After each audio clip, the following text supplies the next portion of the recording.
Hello, and today I will be reviewing Nintendo 64 Anthology, a book written by Math Manette. Manette?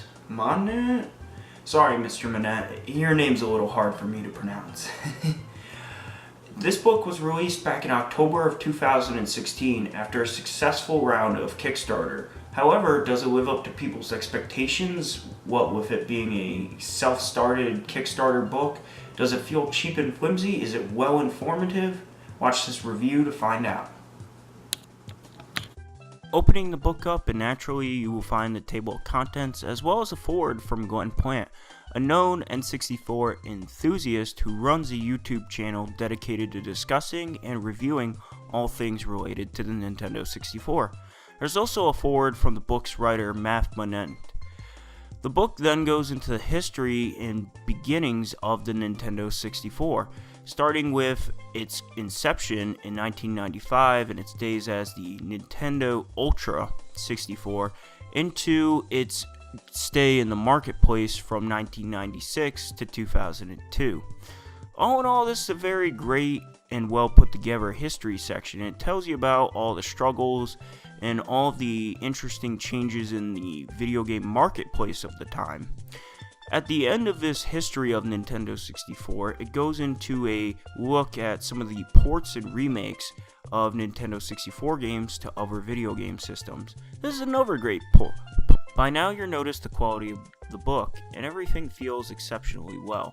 The paper feels like it was printed on some type of high quality printer paper or photo glossy paper. I'm not really sure about the type of paper, but it feels good. The cover also feels very well. This feels like a very nice put together book.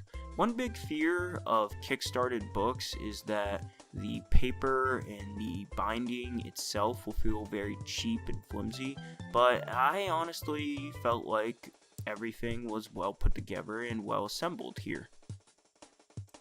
That's right, an interview with the man who was the president of the company that would end up bringing us the worst Nintendo 64 game of all time, Superman. To say the least, the interviews in this book are interesting, at the bare minimum. So if you want to know more about one of the worst and one of the best Nintendo 64 games development cycles, the next part of the book is dedicated to the hardware of the system. And by that I mean the accessories that were made for it.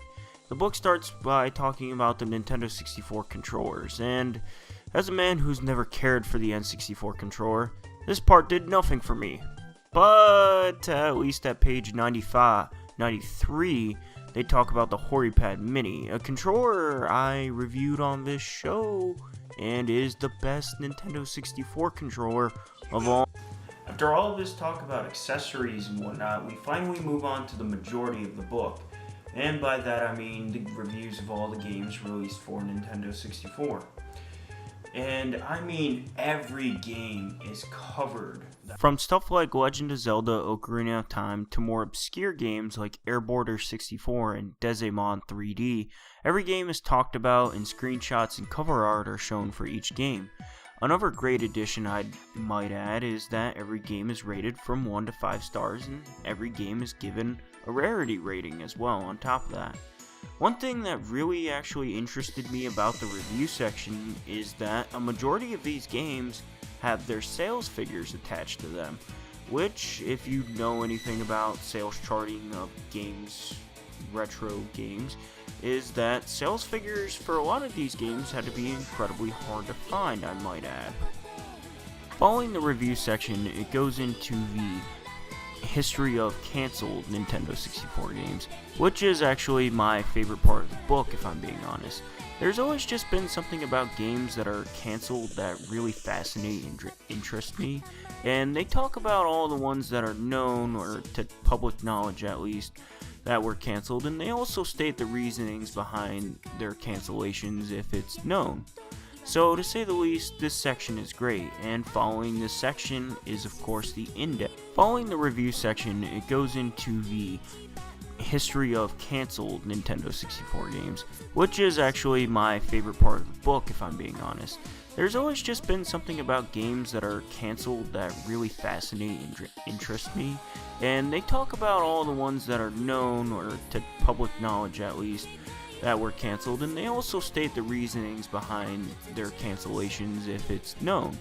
So to say the least, this section is great, and following this section is of course the index of the book. And this is where I'd like it to be known that I did not kickstart this book. I did not help give money to the Kickstarter at all for this, and you won't find my name in the credits page of the Kickstarter page thing, I guess. However, I wish I did, because I really truly think that this book is incredible, and it's just a great help for giant Nintendo 64 fans such as myself. I purchased this book off of Amazon, and you can purchase it there as well for roughly around $40. You can also buy it straight from the publisher over at geeksline.com, and of course I'll be linking the website where you can buy this book in the description below. Overall, I think that Nintendo 64 Anthology was worth every dollar that I spent toward it. And I think that the people who kickstarted this book definitely